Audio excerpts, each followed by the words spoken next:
Assalamualaikum warahmatullahi wabarakatuh. Salam di rumah saja lebih baik.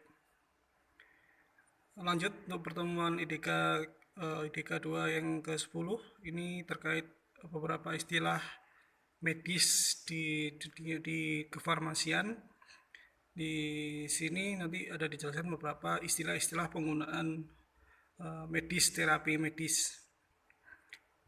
Yang di RPS di sini hanya dibahas tentang indikasi, kontraindikasi, interaksi obat, efek samping obat, dan efek toksik. Nanti di belakang saya akan jelaskan uh, beberapa istilah lain tentang pengobatan.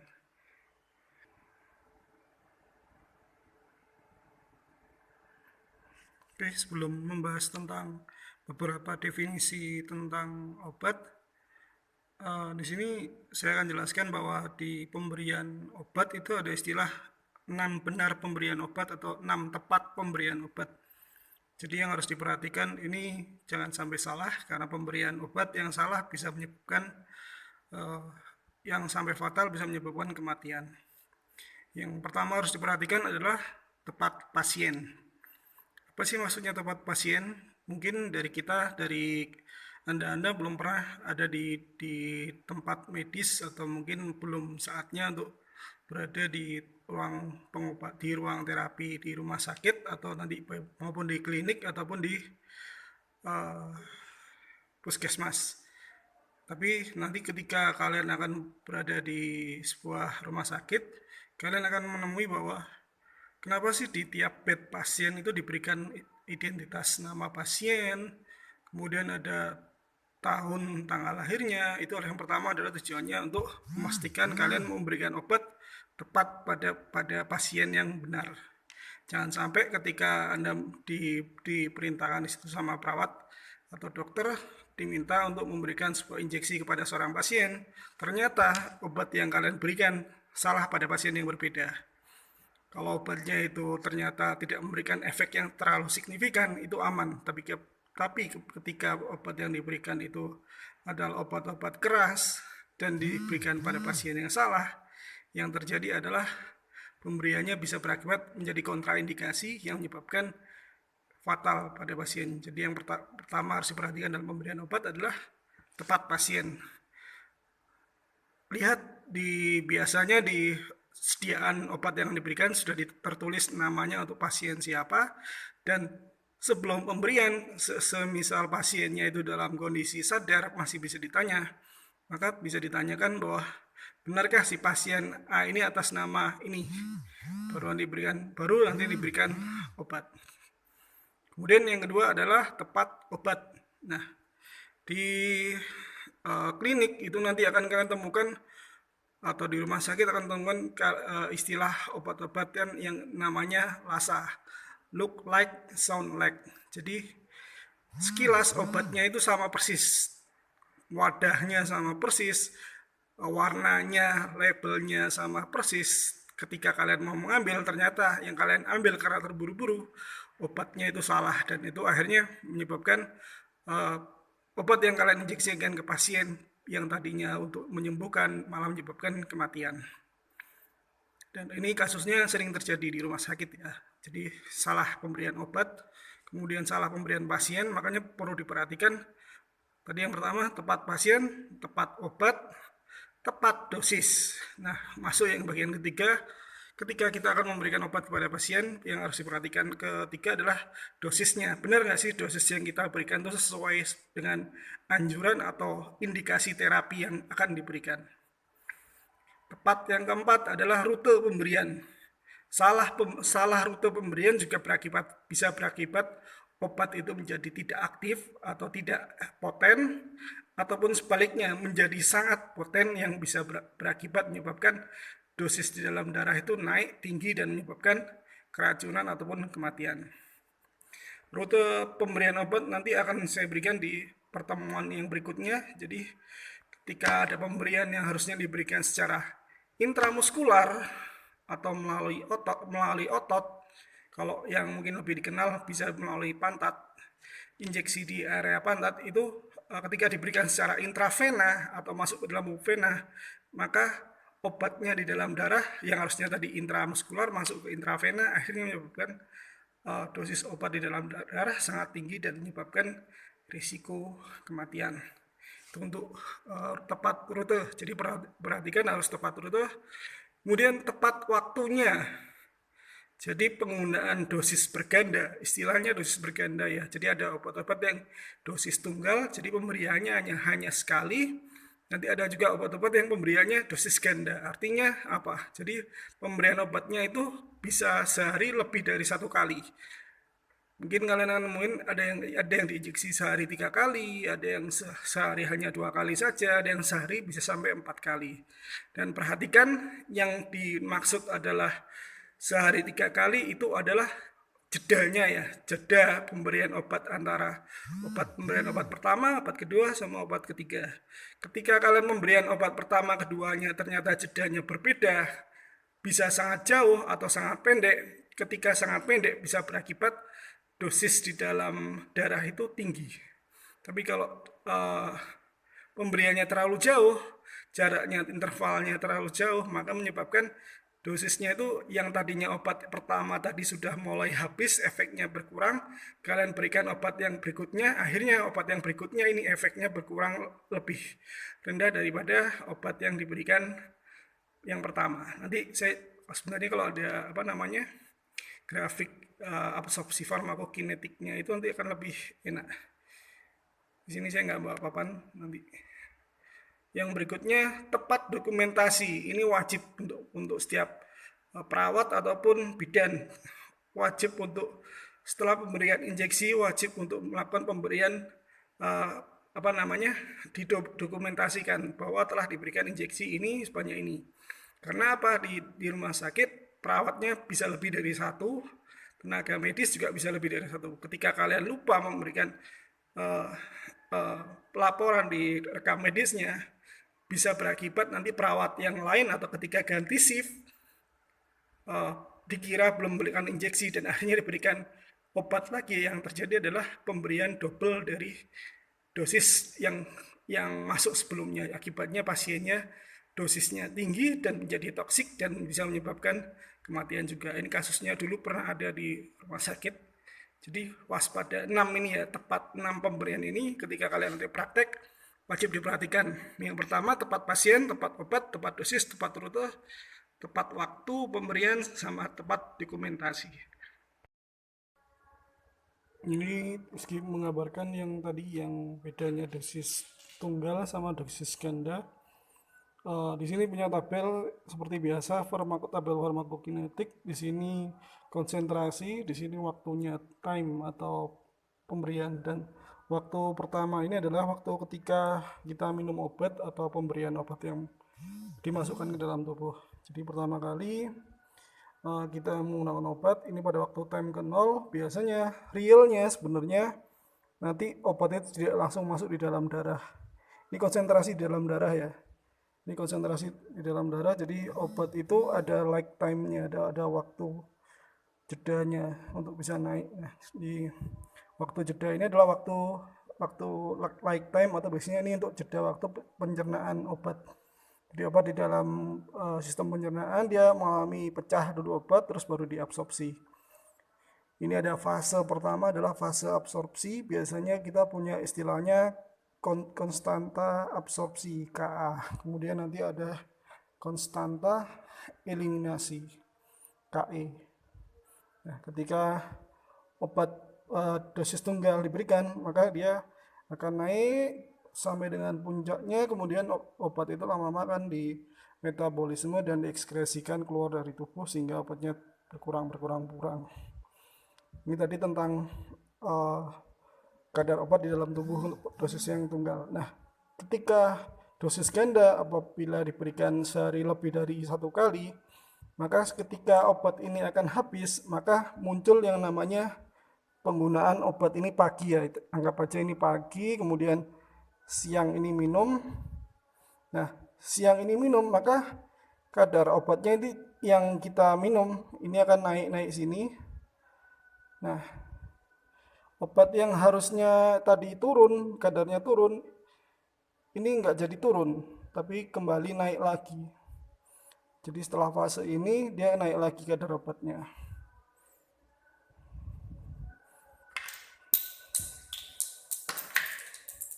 Nah, jadi ini obatnya naik lagi, terus nanti turun lagi. Sebelum fase habis, itu juga akan ditumbuhi lagi, ditindis lagi oleh obat yang baru. Nah, kurang lebih seperti ini ya. Ini untuk dosis ganda untuk yang pemberian 2. Nanti kalau diperbesar lagi, sebenarnya dosis pemberian dosis ganda itu, ini saya perkecil. Nah, sebenarnya nanti kalau dosis ganda itu dosisnya kayak gini, turun naik turun naik turun naik turun naik. Nah, terus seperti ini sampai di posisi konstanta normal. Nah,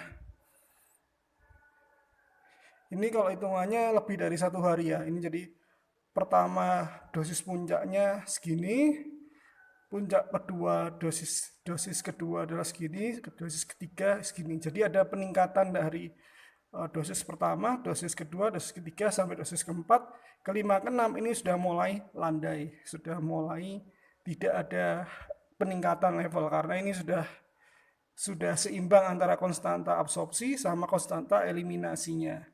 Nah, sedangkan pada fase ini karena absorpsinya lebih tinggi daripada konstanta eliminasinya, maka ini seperti naik gini. Nah, sama juga halnya ketika pemberian infus. Kalau ada pemberian obat infus, yang pertama, ini tadi untuk oral ya, jadi ada absorpsinya atau intramuskular ada absorpsinya, jadi dia ada fase naiknya. Kalau pemberian infus, infus itu yang tetesan kecil, dia pemberiannya sedikit, tapi nanti lama-lama akan naik. Nah, bentuknya akan lebih halus, tidak seperti ini yang kasar. Nah, di sini karena dia lag-nya ini ya, ini kan ada istilah jeda naik sama turunnya. Nah, ini fase fase kosong ini sebenarnya sangat merugikan. Makanya kalau pemberian dosis ganda sebenarnya paling paling disukai di dokter itu lebih juga yang modelnya menggunakan infus atau yang dimasukkan di infus. Nah, jadi dia perlahan naik, terus pada sampai konstantanya antara absorpsi sama eliminasinya setara, maka dia akan landai. Nah, nanti di sini ada uh, fase minimum efek terapeutik sama maksimum efek terapeutik. Jadi masih di antara rentang itu. Nah, nanti ketika interval tadi kan saya menyebutkan bahwa harus ada istilahnya tepat waktu ya. Nah, interval yang berubah-berubah itu bisa menyebabkan ini yang tadinya harusnya naik menjadi turun dan fase fase apa ya? Ini fase fase awal sama fase idealnya atau fase fase landainya itu jadi lama. Selain jadi lama kalau misalnya waktunya diperpendek, kalau tadi kan diperpanjang, kalau waktunya diperpendek, ini bisa menyebabkan kenaikan ini dan bisa menyebabkan toksik. Itu kalau misalnya secara teoritisnya dia nanti akan menyebabkan dosisnya bertumpuk dengan langsung banyak semacam itu. Nah, begitu juga untuk yang di sini. Tadi kan secara infus kan tetap lama ya. Artinya ketika ini minimum efek terapeutiknya ada di sini, dia untuk menimbulkan efek ada jeda waktu. Ini namanya istilahnya onset of action atau awal awal awal dari pertama kali minum sampai dengan dia menimbulkan efek. Nah, jadi ketika dia diminum baru kerasa efeknya setelah di fase ini. Nah, karena di ini ada fase naiknya dulu, maka ada nanti istilahnya namanya pemberian loading dose. Loading dose itu supaya dosisnya itu langsung pada di fase landai ini, langsung supaya mempercepat ini. Nah, loading dose itu biasanya pemberiannya pakai 2 cara pemberian. Ini kan tadi secara infus. Nah, nanti ada yang diberikan secara intravena. Nah, intravena biasanya ini untuk mempercepat ini. Supaya jangan ada fase ini jadi langsung tinggi di sini. Jadi di dalam darah itu dosisnya langsung tinggi, langsung naik terus ini langsung mengalami fase eliminasi. Saya coret ya, ini terlalu mendekati toksik, jadi anggap aja di sini. Nah, jadi ini mulai turun dan langsung bertemu di titik ini. Infusnya sudah dimulai dari ini, injeksinya juga sudah dimulai dari ini. Jadi ketika fase ini dosisnya langsung tinggi. Langsung berada di efek terapeutik. Ini jadi saya buat putus-putus. Nah, tujuannya supaya kecepatan waktu memberikan efeknya bisa langsung cepat. Jadi diberikan secara intravena dan infus. Ini injeksi intravena langsung berada di posisi tinggi, langsung baru mulai stabil lagi. Nah, injeksi intravena hanya diberikan sekali di awal. Tujuannya untuk menaikkan dosis di dalam darah ini supaya langsung tinggi, mendekati posisi idle atau posisi landainya. Nah, nanti istilahnya saya jelaskan di belakang. Sampai di sini paham ya, jadi nanti ada istilah dosis berganda. Nah, ini nanti juga ada yang ini secara perolah, nanti secara intramuskular ada absorpsi, nanti jedanya ini bisa sangat tinggi. Variasinya berbeda-beda, pemberian dosis berbeda-beda. Nanti di farmakokinetik lebih dalam dibahas. Istilah medik yang pertama ini adalah indikasi. Indikasi adalah petunjuk penggunaan obat dalam sebuah penyakit atau sebuah terapi. Kontraindikasi jelas lawannya ya. Jadi lebih gampangnya sebenarnya kalau di istilah tepat tadi ada tepat obat, itu kaitannya sama tepat indikasi ini. Kalau di medis, di dokter itu ada istilahnya ketika dikatakan tepat obat ketika indikasinya tepat pada pasien itu. Jadi kalau misalnya saya di sini ada semisal indikasi itu adalah yang muncul di pasien. Misal saya ada seorang pasien di sini, dia mengeluh mual muntah. Nah, keluhannya dia mual muntah, ini bisa diterapi dengan obat. Nah, bisa diterapi dengan obat, maka istilah mual muntah ini dikategorikan sebagai indikasi. Jadi bisa digunakan sebagai alasan kenapa orang ini butuh obat. Karena dia mengalami mual muntah, dia perlu obat, maka ini namanya indikasi. Jadi indikasi itu gejala atau kondisi patologis yang muncul pada pasien yang dia bisa dijadikan alasan untuk pemberian obat. Jadi kalau misalnya kalian baca di obat-obat bebas itu istilahnya indikasinya bla bla bla bla. Nah, indikasi obat itu diberikan pada pasien yang mengalami gejala seperti itu. Kebalikannya dengan kontraindikasi.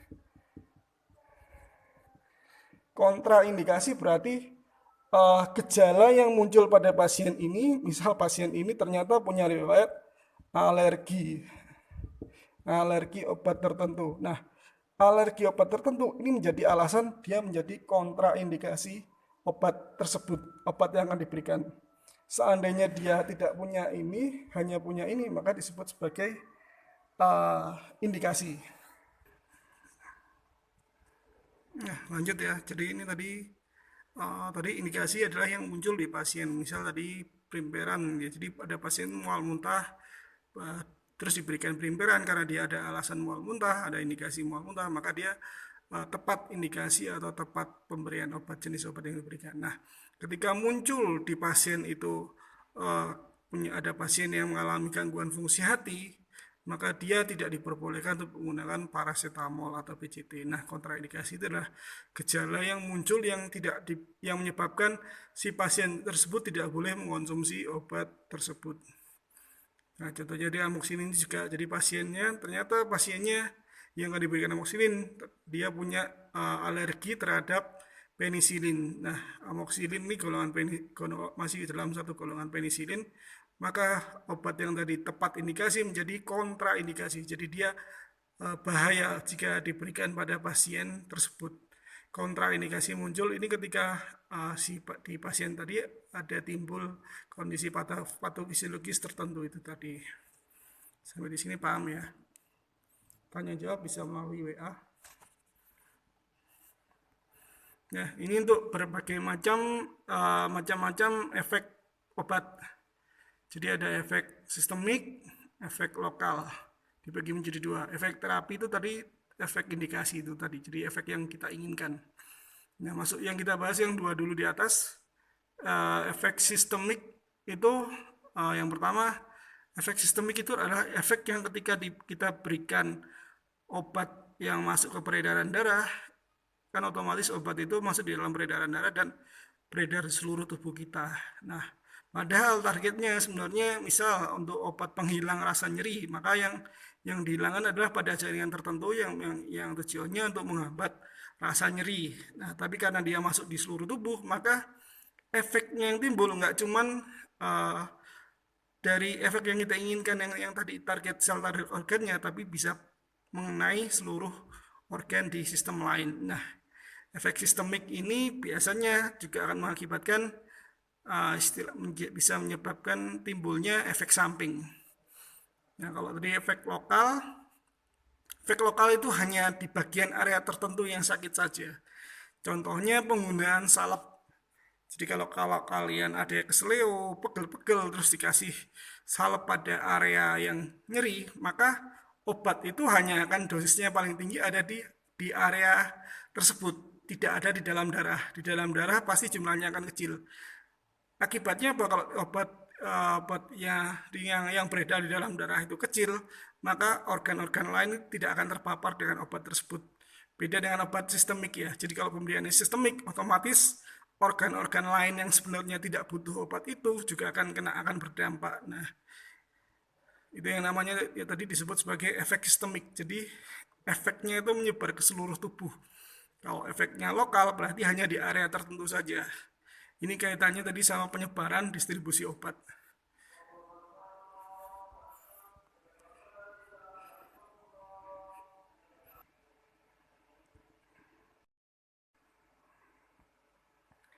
Efek terapi dibagi menjadi tiga jenis kategori efek terapi ya. Jadi yang pertama terapi kausal atau efek terapi obat yang tujuannya di situ adalah untuk menghilangkan penyakitnya.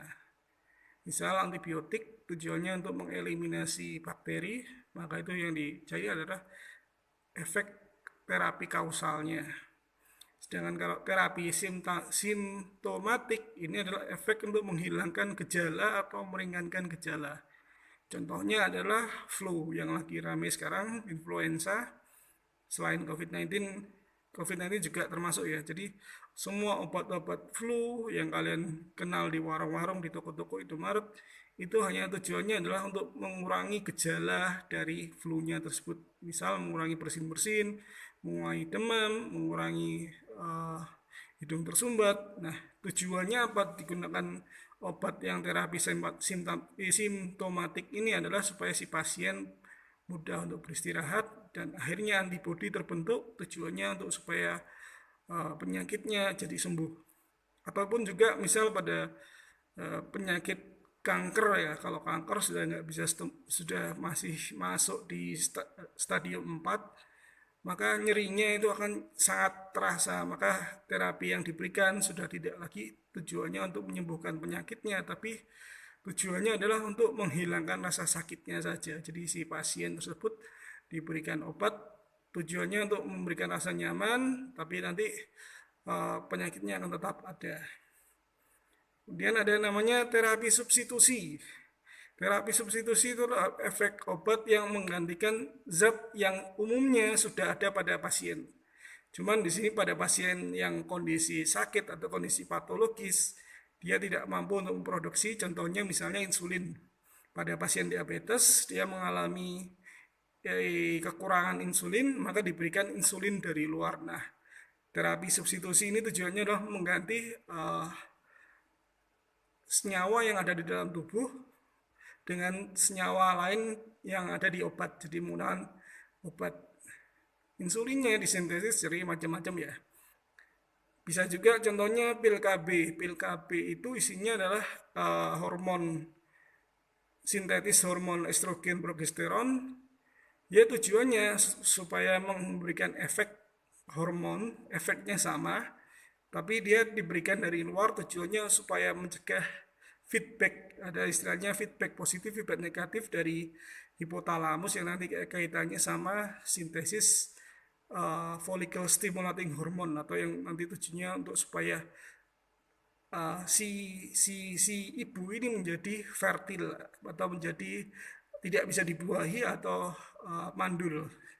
Jadi terapi hormon estrogen KB itu tujuannya untuk si pasien fertil supaya tidak bisa dibuahi. Berikutnya efek samping. Efek samping adalah efek obat yang tidak diinginkan untuk tujuan efek terapi, tapi muncul pada penggunaan efek dosis terapinya. Jadi efek samping contohnya tadi ada efek sistemik tadi ya. Contohnya ketika kita minum obat, maka sebenarnya yang kita butuhkan adalah misal penurun panas, maka kerjanya sebenarnya hanya di hipotalamus. Tapi karena obat itu masuk di seluruh peredaran darah tubuh, maka seperti ginjal bisa berdampak, di lambung bisa berdampak, maka akan muncul juga efek di situ yang sebenarnya efeknya menjadi tidak diinginkan. Efek samping ini adalah efek yang tidak diinginkan yang keluar pada dosis lazim. Nanti di contohnya lagi adalah ada beberapa obat yang punya efek lain tapi bukan disebut sebagai efek samping, tapi efek yang menguntungkan. Dulu kalau ada yang mengenal obat sildenafil, sildenafil dulu digunakan untuk anti hipertensi. Tapi karena dia obat itu ternyata di area organ intim pria, dia bisa menyebabkan ereksi, maka dia digunakan sebagai juga punya efek sebagai untuk memperkuat stamina pria, atau yang biasanya kita kenal mereknya Viagra itu ya. Jadi Viagra pertama kali ditemukan itu bukan sebagai obat kuat pria, tapi digunakan sebagai obat anti hipertensi. Sekarang pun masih juga sama digunakan efek anti hipertensi, tapi dia punya efek lain sebagai memperkuat stamina pria. Nah, itu tidak bisa dikatakan sebagai efek samping. Efek samping adalah efek yang merugikan. Kemudian nanti ada istilahnya efek teratogenik. Ialah efek obat di mana pada dosis terapeutik dapat mengakibatkan cacat pada janin. Jadi ini untuk ibu-ibu hamil. Kalau di situ jelas dia ternyata obatnya punya efek teratogenik pada dosis lazim, ya perlu diperhatikan di sini ada dosis terapeutik ya. Sama seperti efek samping punya pada dosis terapeutik dia mengakibatkan cacat pada janin. Nah, bedanya dengan efek toksik ini lebih berat daripada efek samping dan efek yang tidak diinginkan. Hal ini pada kaitannya sama dosis yang diberikan. Jadi kalau dosisnya ini bukan lagi dosis terapik, tapi ini dosis yang berlebih, sehingga menyebabkan semua efek-efek negatif yang ada di obat itu muncul semua. Contohnya digoxin dulu pertama kali itu ada racun pertama kali, ketika kita bisa mengontrol dosisnya dia digunakan sebagai obat jantung. Kemudian ada efek idiosinkrasi, yaitu efek suatu obat yang berlainan atau misalnya tidak kita duga. Jadi tahu-tahu muncul efek yang sama sekali tidak pernah ada di riwayat catatan, tapi menimbulkan efek yang nyata pada pasien. Ini biasanya jarang sekali efek idiosinkrasi. Nah, ini beberapa istilah pemberian dosis.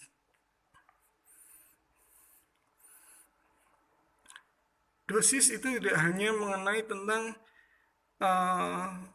jumlah atau satuan beratnya saja, tapi juga tentang interval waktunya ya, apabila pemberiannya lebih dari satu kali atau dosis ganda.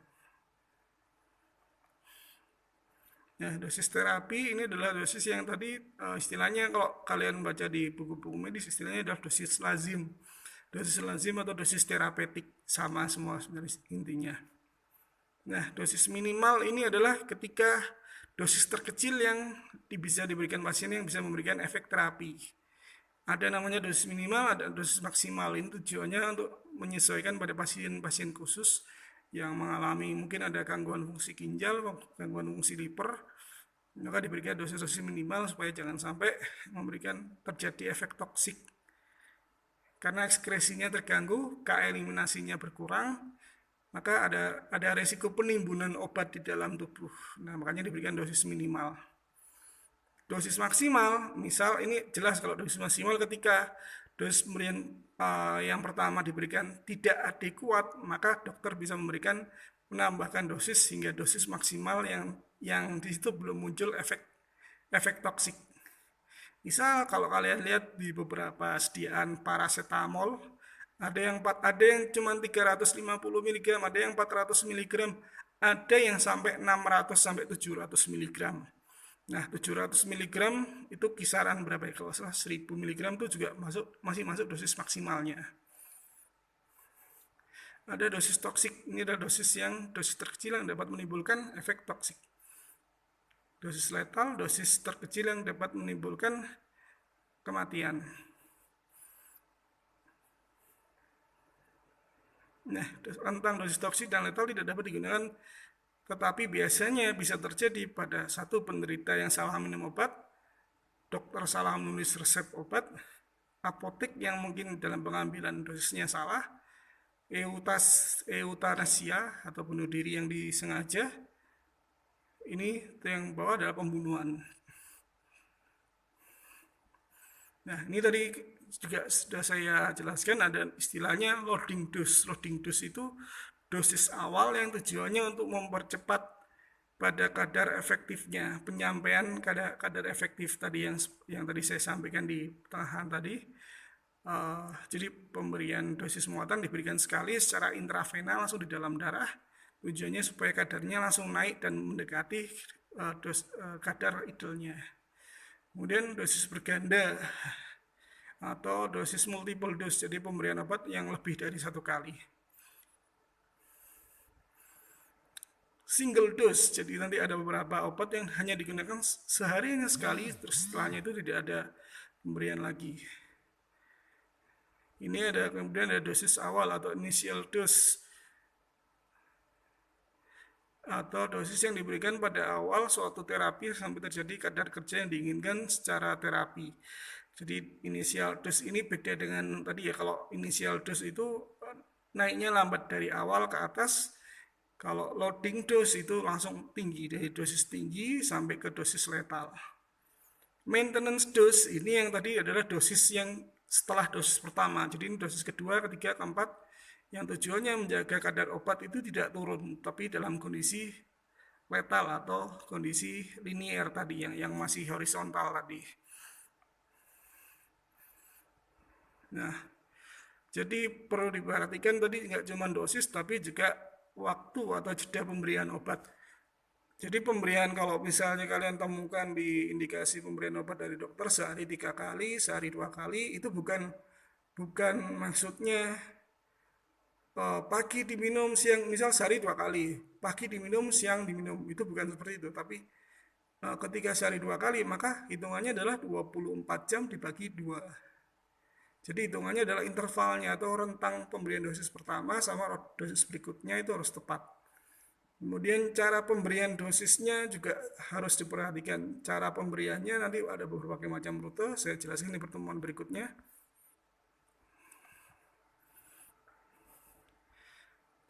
Ini juga ada beberapa interaksi obat yang dengan makanan berlemak, seperti bisa meningkat absorpsinya dengan makanan berlemak. Contohnya ada spironolactone, glycovulvin, vitamin A, D, E, K.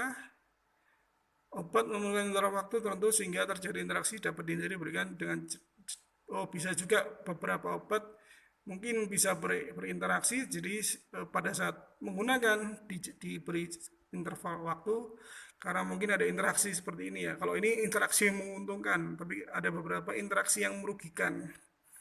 Interaksi yang merugikan nanti maka penggunaan yang secara oral tadi diberikan jeda 2 jam, diberikan jeda semacam ini. Contoh obatnya seperti ini. Kemudian ada obat pemberian secara rektal atau rektum melalui anus ya. Jadi ini dimasukkan ke lubang saluran pembuangan. Waktu pemberian obatnya diberikan setelah defekasi. Jangan sampai pemberiannya ini ketika si pasien lagi pas terasa mual, terus akhirnya obatnya tidak terserap, keburu keluar bersama feses. Ya, sekian. Apabila ada pertanyaan bisa dicantumkan di komentar. Terima kasih. Wassalamualaikum warahmatullahi wabarakatuh.